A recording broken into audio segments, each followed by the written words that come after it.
Whoever we're dealing with here, let's just say he's giving Chuck Bronson a run for his money. He's killed 3 people in 3 hours. He's on a spree. He isn't going to stop unless we stop him. If you see anyone out there who looks suspicious, bring him in.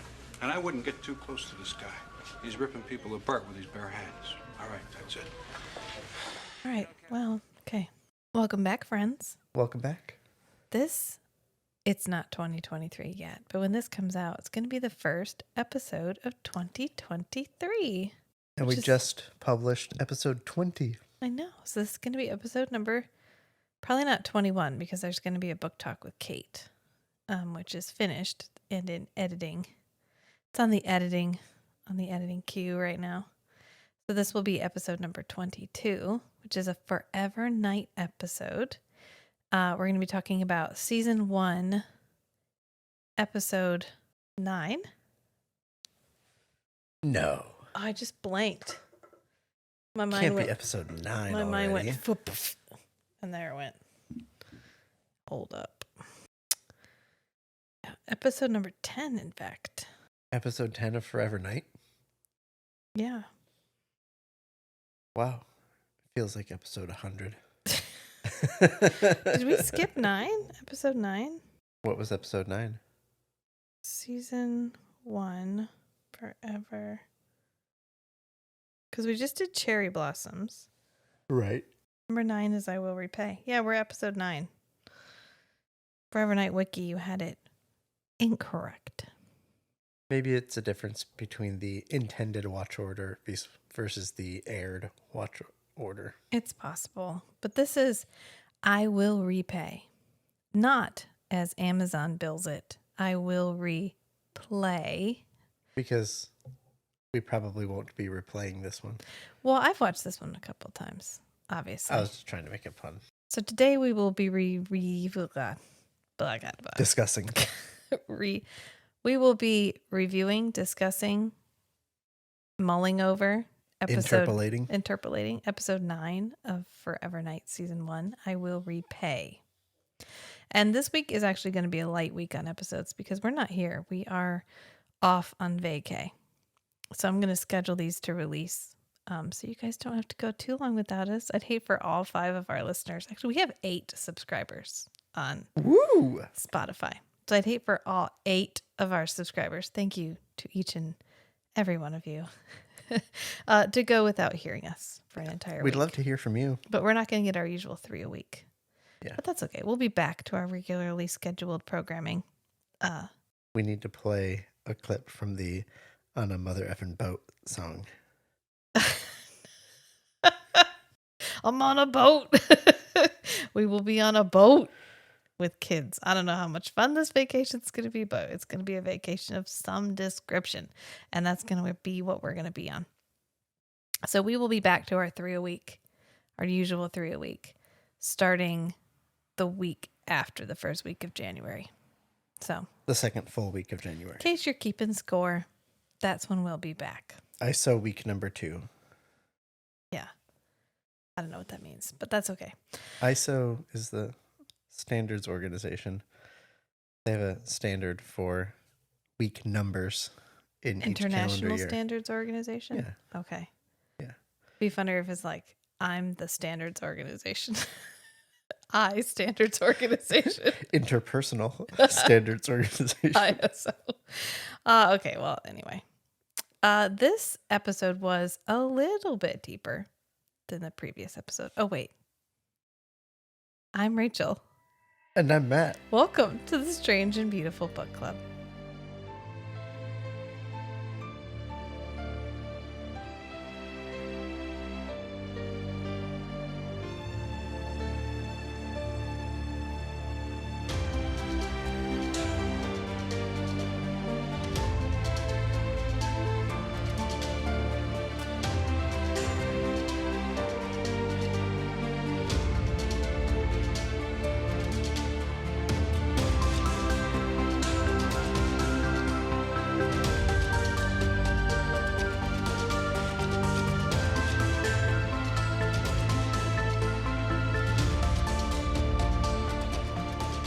clearly I just wanted to leap into talking about this one. This is one of my more favorite episodes in season 1 because we get a lot of Nat, and we get a lot of Nat doing not Nat things, because a lot of times Natalie is we're there to describe things to Natalie.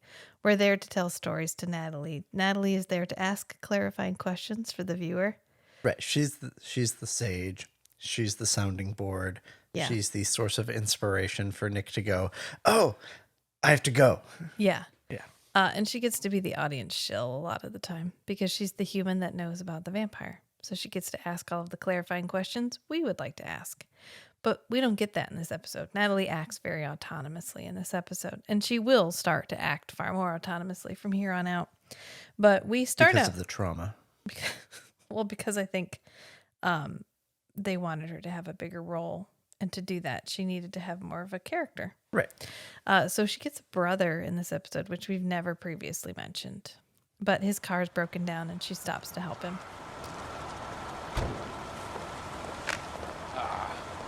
When's the last time you put coolant in this thing? I don't know. Come on, let's go. I'm in a hurry. You're always in a hurry, but you never get there. Natalie, you're starting to sound like Mom. I'm already 10 minutes late. Come on. Oh, wow, a whole 10 minutes. I get a chance to put Saul Craven away for good. And so she drives him to the police station. And in the meantime, someone in the police station has taken somebody hostage. Shit's gone down in the police station. And this bad guy's got a police officer's gun, yep, holding the police officer hostage and trying to get out the door. Yep. And in comes Richie. Yep. In comes Richie. And Richie, instead of just backing out the door, decides he's going to be the hero and stop this guy from shooting anybody else by getting shot himself. So Richie gets shot, and Natalie walks in, and she and Nick share a look, and that's the opening. Is surprise Natalie's got a brother, and surprise he's been shot. Oh shit, what are we gonna do now? So you'd think maybe this episode was about, I don't know, prosecuting the guy who shot Richie. But oh no. No, that's not what this episode's about. It's slightly about there is a key witness in a mob-related trial or in a organized crime-related trial of some description, and they're trying to convince her to testify at the trial, and that's why Richie was going there.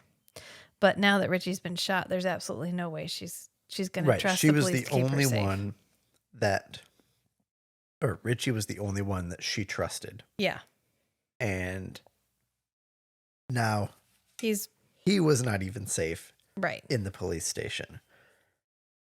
How are the police going to protect her when there's bigger guns coming after her? Right, exactly. But Richie is now in the hospital. In the ICU. In the ICU. And even though he got shot once, it must have been a real strategic shot because it destroyed a bunch of his internal organs and shit does not look good. And Natalie is not handling it well. Richie, can you hear me? Not if I could have done anything. I know. Richie, you idiot.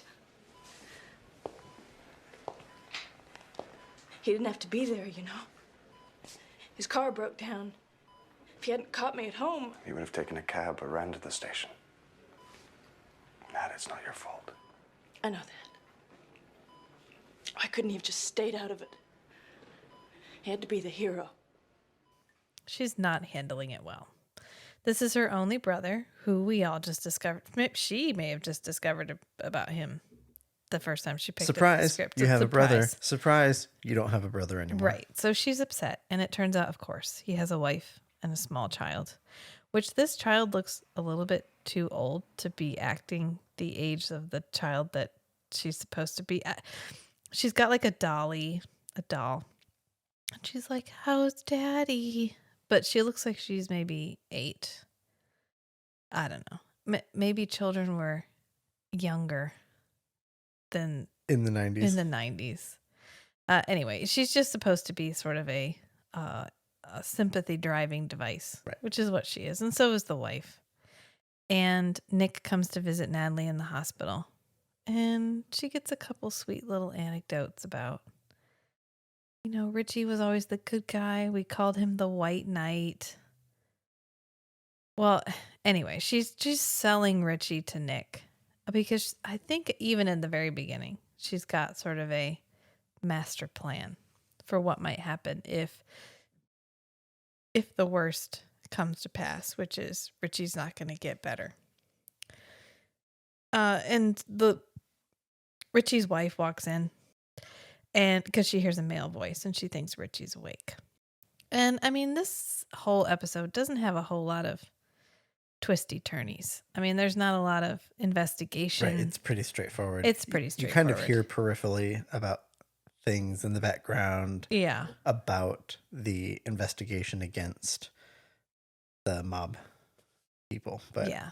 And so Richie, I mean, basically Richie's dying. That's the first third of the episode. And Nat is not happy about it. And she knows somebody that can do something about it. Right. So she goes to see Nick. And Nick has just gotten out of his sunbed. No, that's a later episode, sorry. And Nick is sort of looming about the apartment as Nick does. And I think we use a little bit more of our filler footage in this Nick episode. Just hanging out in his apartment. Yeah, just hanging out. And she shows up and he's playing the piano. And we get this dramatic, like he's in the foreground sitting at the piano and there's a glass of blood on the piano. And she's standing there crying and pleading her case. Talk to you. I've been thinking this through, and it doesn't make any sense. No, it doesn't. He doesn't deserve to die, Nick. I know. He's a good man. You don't have to tell me that. He's got a wife and a baby, and I don't think Sarah's gonna survive this. Like, Richie's a good guy. He deserves to live. And he's not going to become a bad guy just because you make him a vampire. And Nick's you do it. How hard can it be? And Nick's like, that's basically the fucking definition of becoming a vampire is you automatically become the bad guy. You know that, and I know that. What I can offer him, that is not life. Oh, come on, Nick. I've known you for a year and a half. I'd say you were alive. In fact, I'd say you had a pretty good life. You're human. You've got feelings. You've got emotions. I've seen you laugh. I've seen you get angry. I've seen you show compassion. Yeah, those are human qualities, Nat, but I'm not human. And she's like, well, you're not the bad guy. You're not evil. And we get one of my favorite lines, which is she tells him, you know, what happened to your humanity? Or I thought you had at least some humanity. And he goes, no, you were the only one who ever thought I did. Let me do it for you. I have never asked you for anything but this. Don't you have any humanity? I don't know. You're the only one who ever thought I did. And I think the whole purpose of this episode, partly to drive Natalie's character a little bit forward, but is also to show us how fucking hard Nick is working all the time. Right. Gives us a point of reference for what it's actually like to be a vampire and how hard Nick has to work every moment to not be a monster. Right. Because he's trying to gently tell Natalie that this is a really fucking terrible idea. This is the worst possible idea. This is worse than the shakes. This is worse than the garlic pills. This is worse than every other idea that she has come up with yet. He's not going to do it. And of course, he conveniently has a flashback. Well, he does it, but he conveniently has a flashback about a situation that he's been in the past that was similar to this. Big shocker. When you live long We're all enough. shocked. Yeah, or history repeats itself for Nick a lot. So he remembers this woman, a leper, who got stabbed on the beach. And he finds her as the tide's coming in, and he kind of dramatically carries her up to this fishing shack. And he's confronted with the same choice. She's dying, and he has the chance to save her. And so he wakes her up, and he's like, I'll do this, and I'll teach you how to feed, but you can't go off and be an asshole. Got it? And she's like, oh yeah, totally. Come on now. I was never an asshole. I just. But she's completely fascinated by the idea of becoming beautiful again. Yes, she's like, but will I be beautiful again? And he's like, well, yeah, obviously you'll be beautiful again, but you'll be alive. And she's like, okay, no, but the point here is, will I be beautiful again? And he's like, yeah, I guess. She's like, then sold. He's like, yeah, whatever. Now on to Yeah. the important things. And she's Yeah. like, all right. She's like, okay, no, I got what I wanted. I'm gonna be pretty again.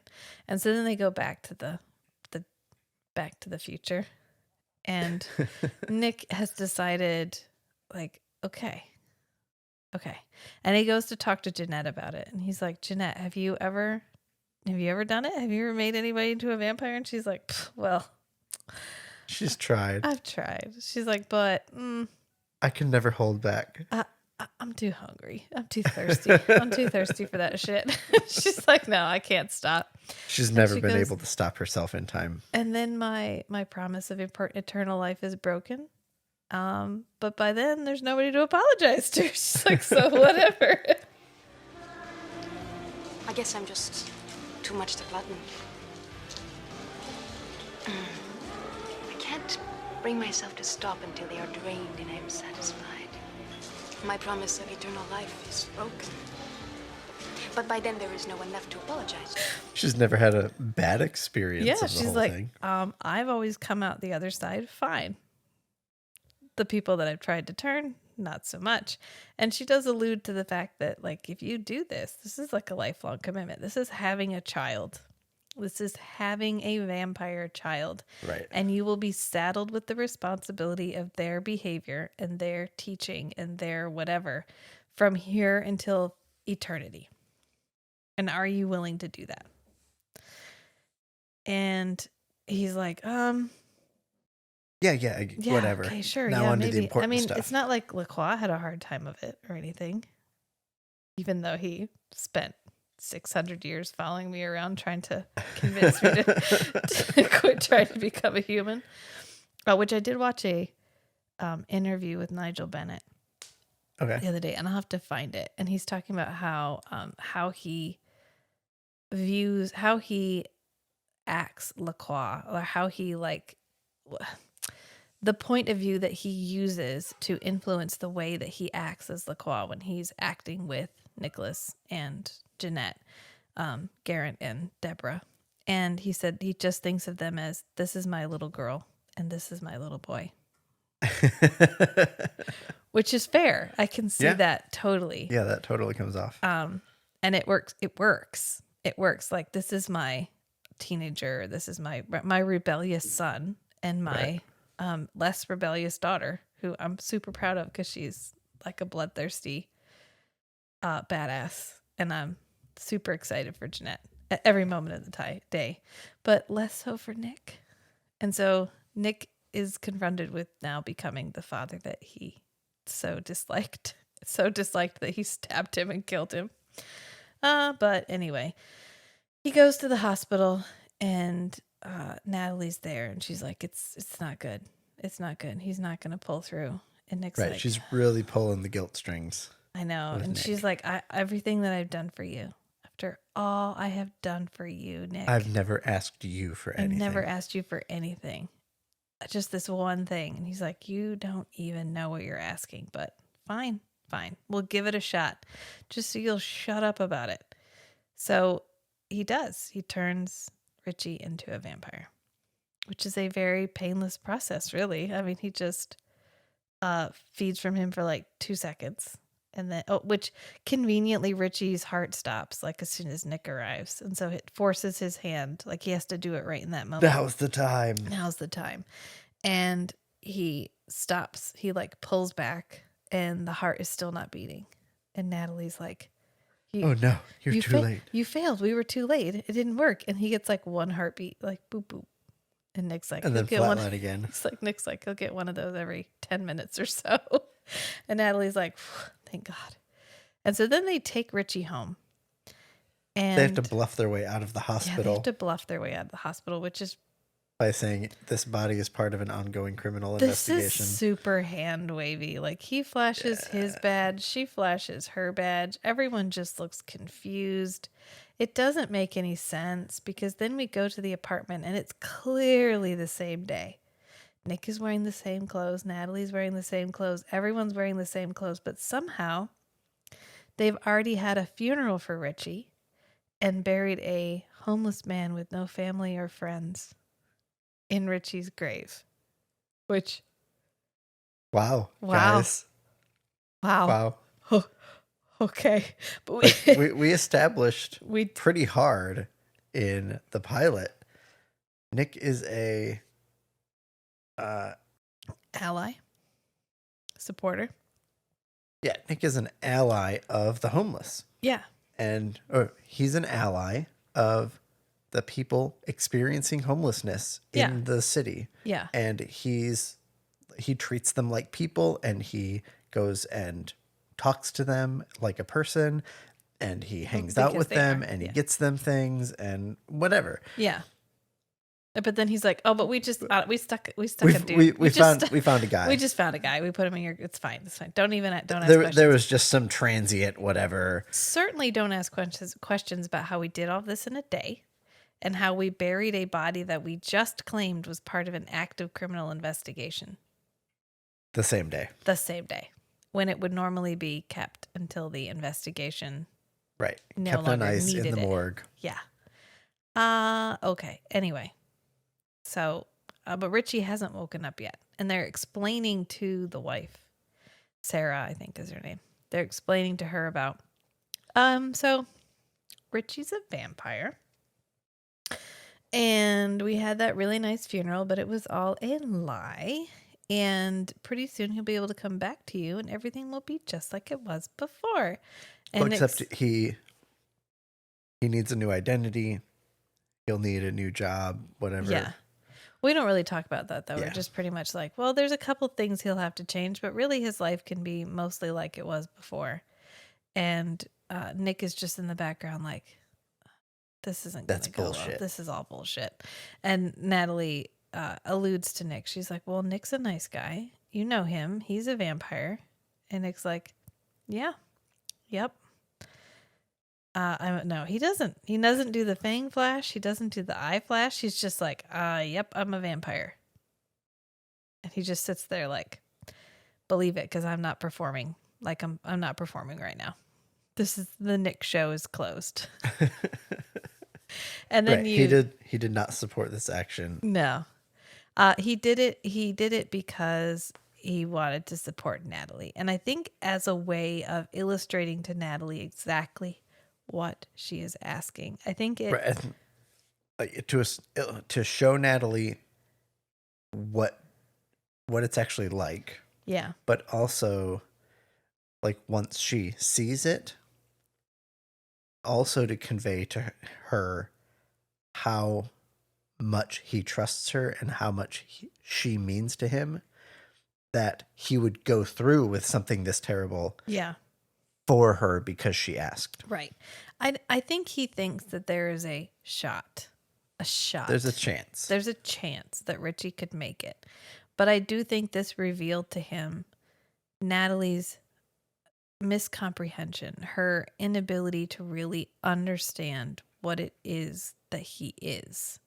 Right. And what it is that she is trying to cure, who he really is. She did not know how much of a monster he could be because she's never seen him like that. Right. And so I think this is partly his way of being, of showing her, like, you want this. Well, I'll give it to you, but you don't know what you're asking for. And so they're all sitting there and you hear a noise from upstairs and Nick gets up. And he grabs a bottle and he heads upstairs. And he tells them, you guys got to get out. Just leave. I'll call you later.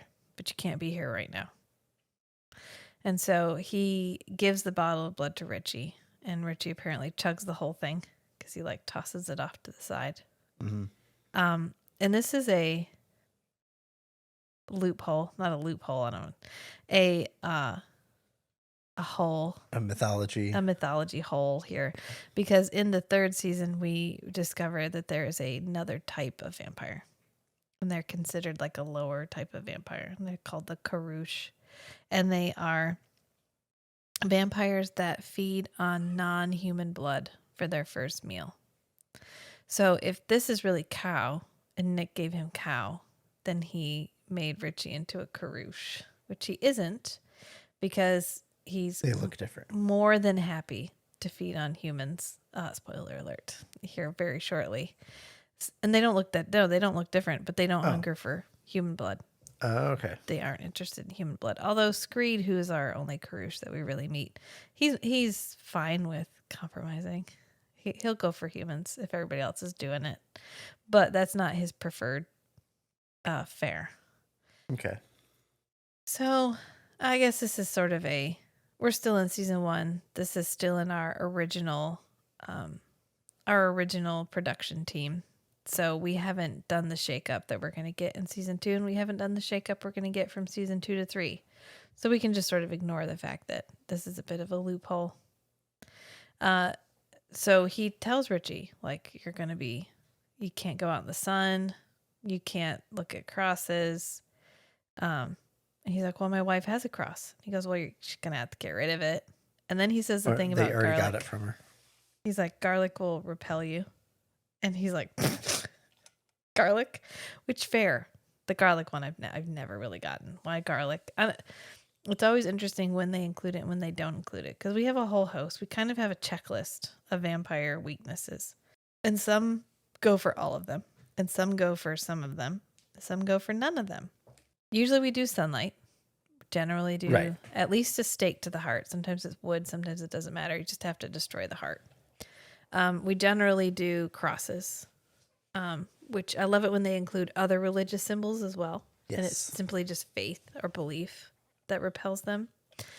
My favorite one is can't cross the threshold without being invited. Mm-hmm. But that one gets ditched because a lot of times it's impractical. But I do like that one. It's impractical for the writers, like monster vampire stories. Yeah. Because these people go home and then the monster has to break into their home. Right. To pursue them. Which it's more fun when it allows them to be creative. Like, yes, they can't come in, but can they throw things in the window? Can they light your house on fire while you're inside of it? It opens up a lot of creativity, which is why it's one of my favorites. But I've always found it interesting when they choose to include garlic because it's like capes on superheroes. It ends up being ridiculous. I mean, it's cool, kind of, I guess, but with no real purpose, it just ends up being, it opens it up for ridicule, I guess. But which Richie picks up immediately. He thinks that's hysterical. And Nick's like, is this a fucking game to you, Richie? Nick is not amused. Verbatim. Yeah. He's not amused. Not amused at all. He's like, head in the game. This is going to be hard. No, I'm not going to lie to you. This is hard. And if you want to be good at this, you're going to have to work for it. If you want to be good, you're going to have to work for it.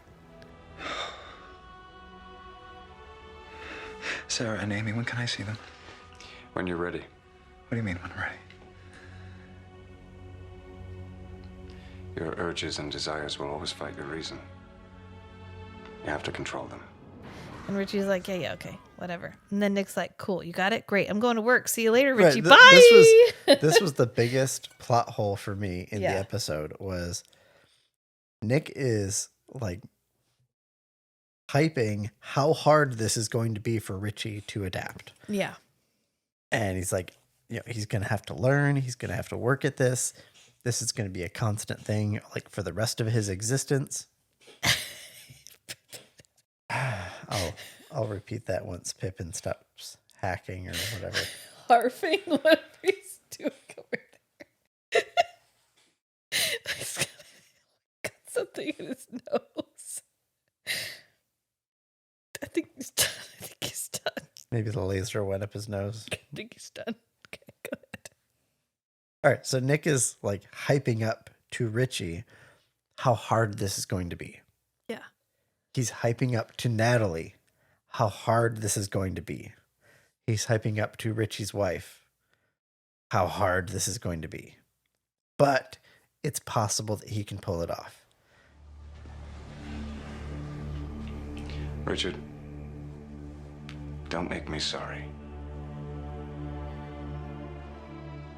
And then he's just like, bye. Peace. I'll see you later. Yeah. Blood's in the fridge. Stick it in the microwave. Whatever. Yeah. Be good. Catch you later, son. Don't go outside. Yeah, don't go outside. Do you think he was setting Richie up for failure? No, I think it's probably the writers forcing the issue. Yeah. By having Nick just kind of switch. Like, oh, I'm hyping all this stuff up about how hard this is going to be for Richie. But then, well, now we need a scene at the police station and Nick needs to be there. Nick can just be there. Whatever. Yeah. And it's kind of and that leaves Richie alone to make some plot happen. Right. And Nick and Natalie could have easily taken this day off. Her brother just died. He just had a funeral, like a whirlwind funeral, like a shotgun funeral, whirlwind funeral. She could have taken the day off, and Nick could have said he was taking the day off because it's fairly well known that he and Natalie have at least a deep friendship. Yeah, they're very good friends. Yeah. It's completely understandable that he would take time off because of Natalie's brother passing away. Right, but he doesn't. He doesn't.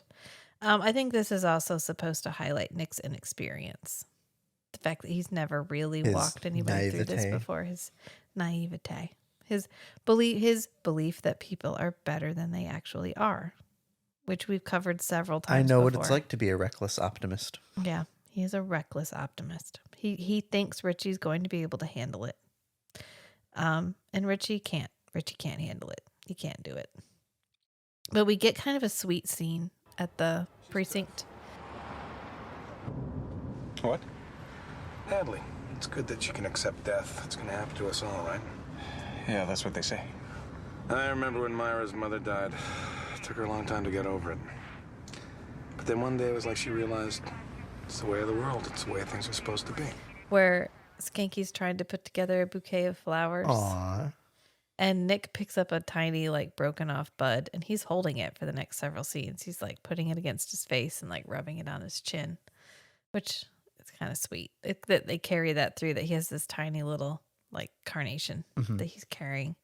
And he gives the flowers to Natalie, and he's like, I'm sorry for your loss. And she goes, for what?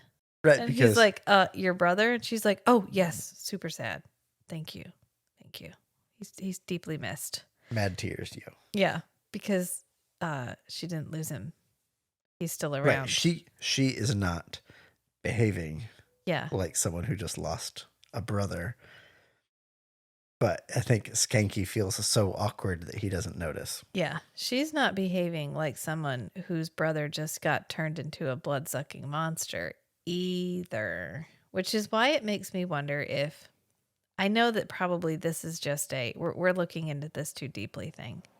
But it would make a lot of sense for Nick to be setting Richie up for failure. Because Just to educate Natalie. Because Richie goes on a reign of terror. He leaves and he is dropping bodies. He's killing... They're mostly bad guys. Mostly bad guys. Except... Yeah. He ends up finding the mob guy who would have taken down in court had he not died. Right. And he kills him, all of his friends.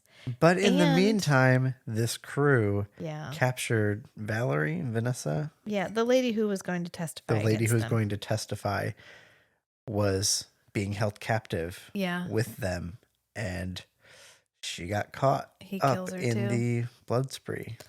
Yeah, he kills her too. And Nick walks in to find all of them dead with very big puncture marks. He's got freaking elephant tusks. Some guys are more well endowed, and you can't. He's got girth. He's got fang girth. Add that to Kate's t-shirt. Girth. He's got girth. Yeah, I mean they're significant. And Nick's like, oh shit. I know what this is. And so Jeanette's pissed. She's like, he threatens to expose all of us. You didn't. Did you? Did you seriously do it? And Nick's like, well, I maybe did it. I don't know. Maybe it was that other guy. No, it was my cousin, Rick.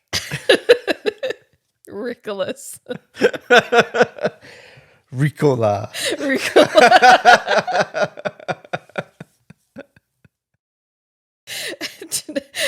That's a good one. Sorry. Jeanette is pissed. She's like, didn't we have the talk about how you're going to have to be a mortal daddy forever? Right. She's high-key mad at him. Yeah. And you learned about that when you Googled it the other day. If I want to learn these phrases, I need to practice them. Yeah, well, you're going to have to be on like TikTok because they change so fast. Heike could already be out. We could be like months behind. Anyway, he's like, look, I get it. Rick made a mistake. I'll talk to him about it when I see him. But could you, I don't know, just point me in the right direction as to where this guy might be? And she's like, he's your fucking problem, so you better fucking solve it. Don't look at me. I'm not going to do it for you. This is your homework. Was this the scene where they had the like very passionate kiss too? Does he kiss her before he leaves? I think it's one of the scenes in this episode. He's there and then they're talking animatedly and then they have like a full tongue kiss.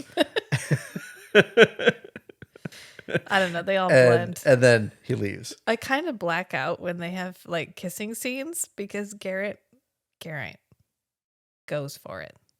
Yes. And it's great.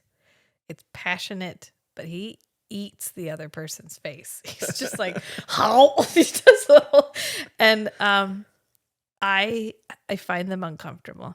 So I black out a little bit, just like it's mental static when we're going through it, just to get me through it. And then I like it better when we do like lead up to a kiss, where they're like kind of nuzzle, like hugging or whatever, where they get kind of like physical, but we're not actually right. Jeanette and Nick's chemistry is not. There's no foreplay. No, there's just jumping right into the fuck me energy. Right, because it's heavy fuck me energy. It's not heavy I love you energy. That's just who they are. It's because they can be themselves with each other. Right. He can't be himself with Natalie, which is what we're learning in this episode. We're learning how violent and how wild and feral a vampire really can be, because he goes back to his apartment and Richie is there. And Richie's like, you gave me the power to do everything I ever wanted to do. I can take out any bad guy I want to take out. I have no limits now. And Nick's like, oh, is that why you killed the innocent woman? And he's like, she wasn't that innocent. So we get into the robot conundrum. The was it you can only kill? Oh, it's the Santa Claus in the Santa Claus in Futurama. Somebody built a Santa Claus. Oh, that's right. Yeah. And they gave him the ability to judge who was naughty and who was nice, but set his standards so high that nobody's nice. Everybody's naughty. Yeah. So everybody has to hide on Christmas Eve to keep from being killed by Santa Claus. Yes. Yeah. That's Richie right now. He's like, everybody's got a little bit of something. And I'm going to be destroying anyone who's even remotely evil. And that doesn't make me evil. And I don't need to reconcile that. And so he does this thing where he like flies up to the second story and he's like perched on the edge of the railing, like leaning out. Yeah, it's a nice effect. Nick's trying to have a civil conversation with him while he's like fangs out, eyes glowing at a 45-degree angle, hovered up above him. And Natalie is also there. And she's trying to reason with him. She's like, come on, Richie. This isn't you. This isn't who you are. And I have to imagine Nick's like, well, it's who he is now. This is what you wanted, Natalie. It's a transformative process. Look, Natalie, this is what you wanted. Do you like it? Do you like my gift? My brother did all My God, what happened to him? He couldn't control what he truly wanted to do. He wanted to make the streets safe. But all those people. Yeah, well, he's not the man he used to be, is he, Nat? He's lost some of his humanity. Well, how are we going to find him? Do you like it, Natalie? I made this for you. I make this. You like this? No one likes this. This isn't Richie. Yeah. This is a lesson. Which is all fine and dandy until his wife shows up. And she's like, oh shit, the uninitiated. So she grabs him and kind of pulls them both over into the sun, even though the blinds aren't up. Right. Natalie has her situational awareness is on point. Yeah. She's like, okay, come on over here, Sarah. We're going to go stand over here where you can't come get us. And she goes to go get the crucifix because now Nick and Richie are battling it out. And Richie is owning Nick. Because Nick has the only human blood Nick has had in the past, I don't know, 6 months is Richie's. Is Richie. Yeah. And it wasn't much. And Nikki just drank like 8 people. Richie. What did I call him? Nikki. Oh, okay. I was like, Nikki, well, okay, we call Nick Nikki. That's fine. Meanwhile, Richie just ate like half the fucking city. 8 people. Yeah. Yeah, he's busy. He's running heavy on some blood right now. Yeah, this is another thing where later Nick gets established as far stronger and far more resilient than younger vampires. But that's not going to be till season 3. Right. They probably revamped the mythology. Revamped. Either that or this is another moment of, look, Natalie, look what he's doing. Right. Do you think he's got human in him still? Do you think he's still a little bit human? Just like me? Like you see the human in me? I think he's trying to show Natalie how much he has worked to maintain and regain his humanity and his morality. Right. I think Natalie makes another comment about his humanity, and he says something about, well, I had 800 years to get here. Yeah. But Richie's still like raw from the transformation. Right. And so he's beating up Nick, and he ends up like shoving Nick's face into Joan of Arc's cross, which was a nice callback. Hey, this is the first thing that has carried over from a previous episode. So he gets his face burned on that. And then we do end up, he throws Nick into the table and breaks the table. And Nick uses the table leg to stake Richie because he's trying to lure his wife over, and he's hypnotizing his wife because he's planning on killing her. And so to save her and to end Richie's reign of terror, he stakes Richie. And Richie like glows brightly for a second and then just goes and just disappears. Right. Yeah. Which must be the older you are, the longer it takes to die. Kind of thing. I don't know. This reminds me of, there's another British miniseries called Ultraviolet. And it's really good. In fact, I think it has Idris Elba in it. It has a lot of big name people in it, but it's quite old and it's hard to find. But it's a very serious, very well done miniseries about like this underground group of British officials, British military, British police, whatever, that find and defeat vampires. And the whole thing is really well done, super serious. But every time they stake them, they literally explode, like comically explode. Like Michael Bay explode? Like Michael Bay explode. And it takes you out of it every single time. And actually, you know, Bill the vampire from True Blood. Yeah. He's a vampire in that. I think you've shown me that. And Captain or Admiral Norrington from the Pirates of the Caribbean series is in it. And I love how I don't know their names. I just know what they're in. And Jane from the BBC miniseries of Pride and Prejudice is in it. And I think Idris Elba is in it. But a lot of really, it's good. If you're listening to this, everyone should be listening to this. But if you're listening to this, seek it out. Find it. Fabulous. It's fabulous. Except the part where the vampires explode. Right. BBC Ultraviolet. BBC Ultraviolet miniseries. Super short, easy to consume, hard to find. But that's what he does. He does this weird, like, glowy, explodey. I know, Pippin. Because he knows we're busy. And then Nick has to wipe poor Richie's wife's memory, which poor Sarah, poor Richie's wife. Her husband was shot. She thought he died. Psych, he didn't die. He got turned into a vampire. Her husband, the really good guy, yeah, works as a like public defender, has rejected job offers for 5 times as much money. Yep. And he dies trying to be a good guy. Yeah. And then you mean he's still alive? He's still here? We can be together again? And then psych. No, now he's a murdering monster dude who went around on a killing spree. And he tried to kill you, and I had to stake him in the heart, and he exploded into ash right in front of me. And this whole thing was just kind of he was a pawn in this whole thing between me and Natalie, and sorry you had to get involved. I'm sorry Rick took it upon himself to do this, but I'm going to talk to him. He's not going to do this again. Ricola was having some impulse control problems. Yeah, Nick will talk to him. But Nick hypnotizes her into believing that he died. He really did just die. The whole vampire thing was like a bad dream. And she comes out of it and she's fine. Natalie was like, she's not going to be able to handle it. It's going to kill her. And she's like, well, yeah, this really sucks.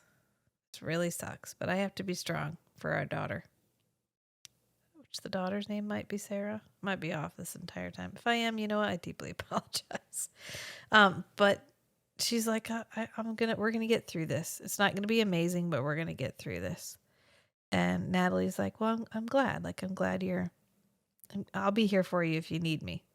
And I definitely didn't try to have my brother turned into an evil monster. So I got that going for me. And then she leaves, and kind of that's the end of the episode. I mean, we've gotten our lesson. Nick has illustrated to Natalie exactly what he's up against. We've illustrated to the audience exactly what Nick is up against. And this was a good establishing episode for everybody. Because now Nat really does have to mourn. Her brother really is gone.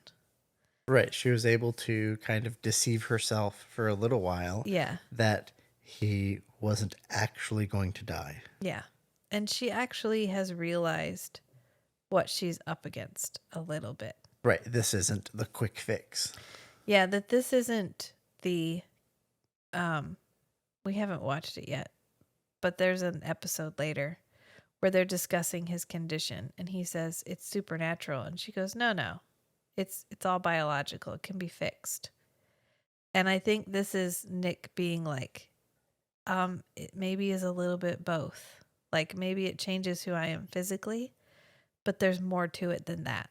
Like, there are instincts and drives and appetites and shit that I am up against that you have no conception of what that would be like.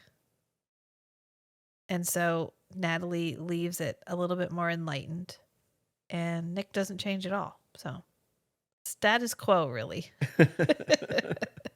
Standard 90s syndicated show. Yeah, we end how we began. And so the next episode is episode 10. It is episode 10. Oh my god. Dead Air. This is a pretty good one. It's a good one. I think you're going to like this one. We're back to something a little bit fluffier. Is this the vampire airline? Dead Air? Yeah. No. Darn. But I'm going to let you think that because that sounds like I want that. Every single plane is named after the ship. No, hold on. From Dracula? Who said anything about planes? This is vampires with backpacks.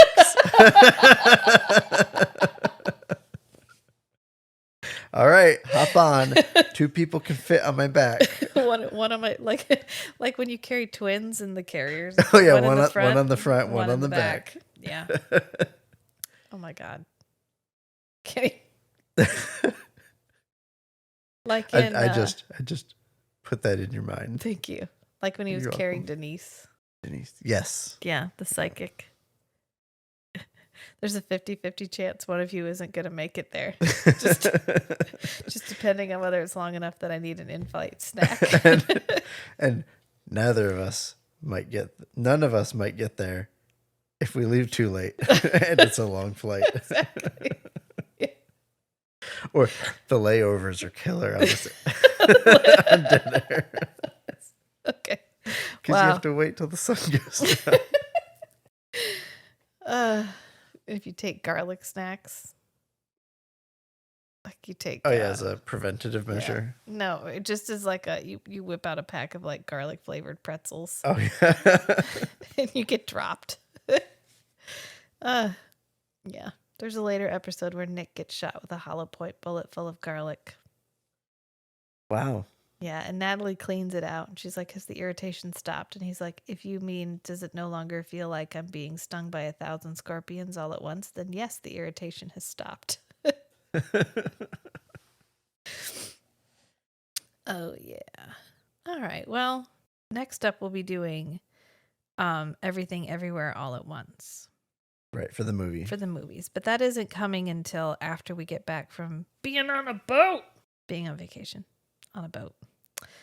Which we will be doing, and then we will be coming back from, and then we will be getting back into it. I don't know. What did you have a feeling about this episode? I didn't just ask you any blank check questions. I felt like this episode was all the plot was really predictable. Yeah, which isn't necessarily a bad thing. Just for the narrative, it's kind of necessary to have this kind of episode for character growth. Yeah. For like Natalie's character development. Not necessarily Nick, but maybe like just Nick disclosing more things to Natalie. Yeah. And maybe deepening their relationship, pulling her deeper into the mythology. And I think we were raising the stakes for the viewer. I think that's what this episode was all about. Because we hadn't had we've got Nick. We know he's a vampire. And we know Jeanette is a vampire, but she's all in being a vampire. But she's a relatively tame vampire. Because she likes having a life. She likes to stay in one place for a certain amount of time. And so we hadn't got what is an unleashed vampire like? And so I think this was an establishing episode for the audience because we were getting a truly unleashed vampire. Yes, no inhibitions. It's kind of, I don't know, there's not a real good punctuation mark. I guess there is because he dies, but we don't really get like a conclusion. And the sad thing is because this is a 90s television show, we're not going to talk about it ever again. We're not going to revisit it, really. Which is, I like them being short and self-contained, but sometimes you're like, I'd love to see the long-term effects of this on their relationship. Right. Like, are we ever even going to reference this again? Yeah. And probably not. So, you can follow us on Instagram. We do keep things. We keep long story arcs going from post to post on our Instagram, and that is going to be at Strange and Beautiful Book Club. You can also find us on Patreon at Strange and Beautiful Book Club. And if you want convenient links to all of these things, you can go to strangeandbeautiful.club, which is our website. And I have all the links up on there. We are working on getting a third mic. So if you want to just jam over to the Patreon, hop on one of our tiers. That'll help out, speed things up. That'll help us get our third mic. We can get some guest speakers. Matt can weigh in on our book talks with Kate and throw his male gaze onto Since I read the first book, A Court of Thorns and Roses, and I'm working on the second book. Yeah, and I feel like you would have a lot to bring to the discussion as someone who hasn't read that type of book before. There is that one series that I read that I thought was just high fantasy with relationships. And you were like, oh, she's a romance author. I was like, oh, that's why there was so much more graphic sex scenes than I've ever read in any other book ever. I love how you wandered into that blind. You're like, oh, high fantasy, sweet. Yeah, there's like 6 books in the series. Wow, there's a lot of cocks in this. Why is he cramping his cock again? Why are the sex scenes like 6 pages long? Well, it's not a bad thing. No. So anyway, long story short, if you want to hear more conversations like that, help us get that third mic. Anything but the first tier gets you access to our Discord channel. So you can chat with us in IRL, sort of. Discord IRL. DIRL? I don't know how you want to say that. So far, we just talked to Ryan. Hi, Ryan. Hi, Ryan. Which Ryan gets a lot of one-on-one interaction with Rachel and Matt, which is nice for him. This could be you. This could be you. There's nobody in it's a ghost town. It's Ryan and us. So if you wouldn't even be in line, you'd be getting in on the ground floor. Let's put it that way. Yeah, we start adding some more discussion. We start adding some more channels. Yeah, and I think we're to going have more specific conversations. We're going to try to do a live watch along of Everything Everywhere All at Once. And unlike Scrooged, which we just did the watch along, I think we're going to come back and do one of our usual breakdowns too.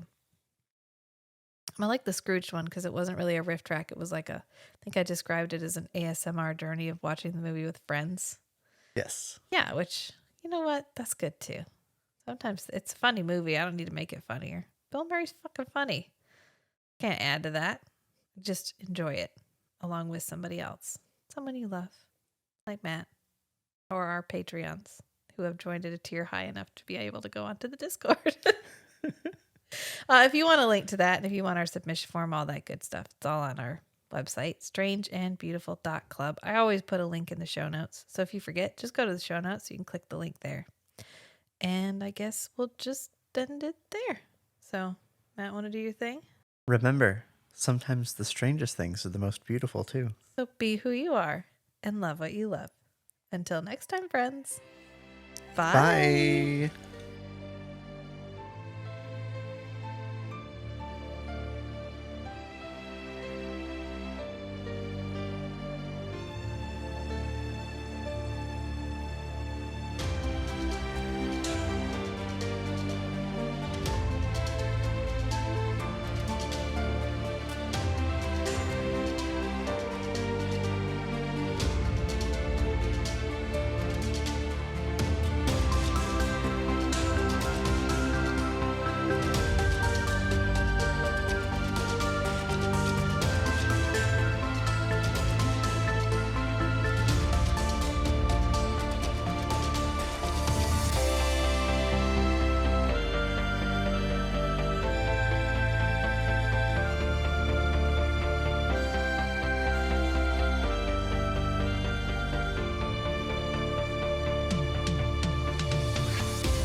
So you can there now. Make your sound again.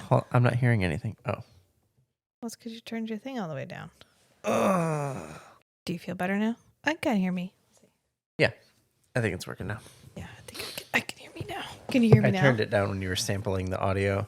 Yeah, it was coming really loud out of my headphones. Sorry, but I wasn't wearing the headphones. Not sorry.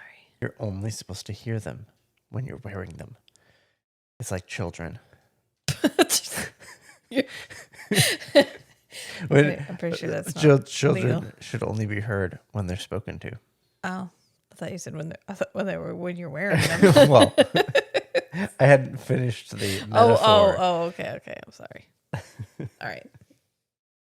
Hang on, let me scratch my eyes here. Oh, Pippin, what a wonder you have chosen to join us. Can you hear the sound of the soundboard getting turned on? You can hear the electronic hum. Yeah, he's like, oh yeah, I'm glad to be getting on this. Do you want to go ahead and open the blinds for his lordship so he has nothing to rattle during the episode? We know you, Pippin. We know you of old. He's surprisingly ingenious.